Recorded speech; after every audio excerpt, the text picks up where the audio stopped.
C'est un livre qui nous fait voyager dans l'univers et l'œuvre d'Édouard Glissant, célèbre écrivain et poète martiniquais, lauréat du prix Renaudot à tout juste 30 ans.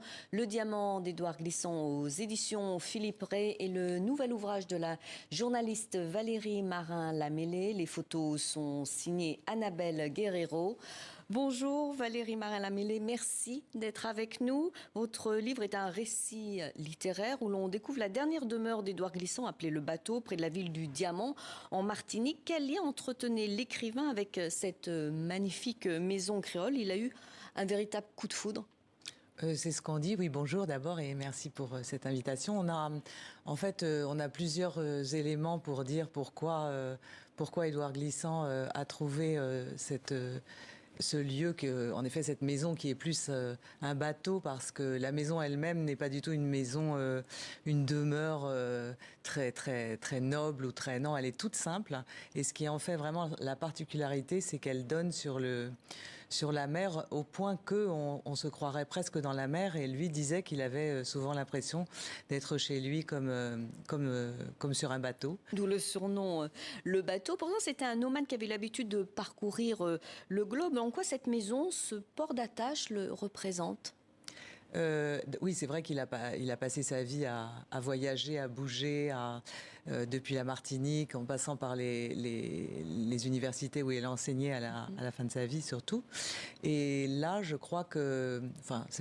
c'est que d'après les témoignages, d'après les lectures ou les relectures de son œuvre, on s'aperçoit à quel point le diamant correspond dans les paysages et aussi comme lieu d'histoire de la Martinique, un lieu qui réunit sa vision du tout monde, puisque d'un côté on a l'Atlantique qui représentait pour lui la traite, l'esclavage, l'histoire, et puis de l'autre, et elle se rencontre au niveau du diamant, on a la mer Caraïbe qui, elle, raconte le départ vers la créolisation. Et ce sont un peu les deux grands socles de l'œuvre d'Édouard Glissant. L'écrivain Patrick Chamoiseau était son voisin et son ami. Et il disait de lui, Édouard était un SDF, il n'avait pas de maison, mais une géographie. Qu'est-ce qu'il voulait dire ? Il voulait dire, comme Édouard Glissant dit lui-même, j'espère, en la parole des paysages. Pour Édouard Glissant, les paysages sont des personnages. Et ça rejoint tout à fait sa philosophie de ce qu'aujourd'hui on appelle le vivant. D'ailleurs, sa dernière pensée, c'était rien n'est vrai, tout est vivant. Et je vous assure, quand vous essayez de réfléchir à ce que cela veut dire, ça peut vous accompagner jusqu'à la fin de votre vie, comme beaucoup de phrases d'Édouard Glissant d'ailleurs. Donc c'est ça, c'est la rencontre entre, si vous voulez, une géographie, son histoire, évidemment la beauté de la flore martiniquaise, qu'il aimait beaucoup avoir à ses côtés, jusqu'à toucher son arbre chaque matin, son arbre du voyageur.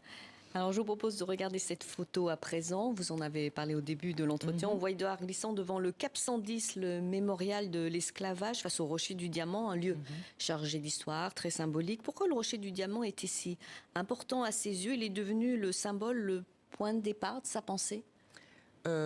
Non, j'irai pas jusque-là, mais disons que en regardant le rocher, il avait comme un manifeste par exemple, de ce que son voisin de Sainte-Lucie, Derek Walcott, disait, la mer c'est l'histoire, sea is history. Là, c'était the rock is history, parce que ce rocher a été, on a du mal à l'imaginer, même quand on l'aborde de près, que là, il y a eu une forteresse, un hôpital et toute une histoire avec les Anglais en 1804, mais plus encore, c'est l'histoire d'un bateau négrier qui, à l'Anse-Cafard, non loin de la maison d'Édouard Glissant, mais quand même un peu à quelques kilomètres de là, toujours au Diamant, l'Anse-Cafard a été le lieu où un navire négrier s'est échoué.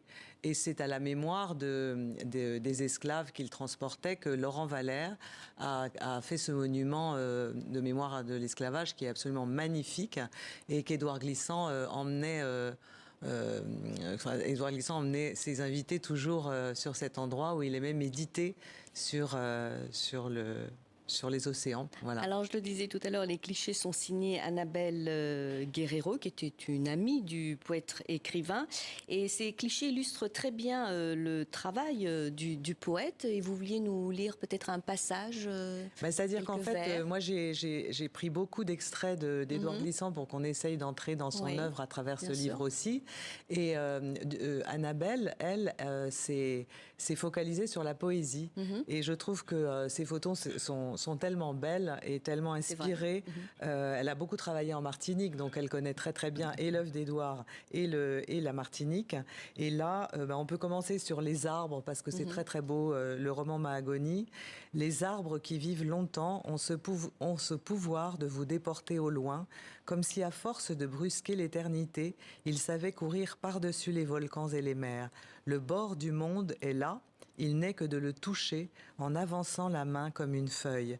Et j'en lis un autre, d'ailleurs c'était sa maison, qui n'est pas forcément la maison du diamant, puisque c'est extrait du Sang rivé, qui était un de ses recueils de poèmes, mais c'est beau.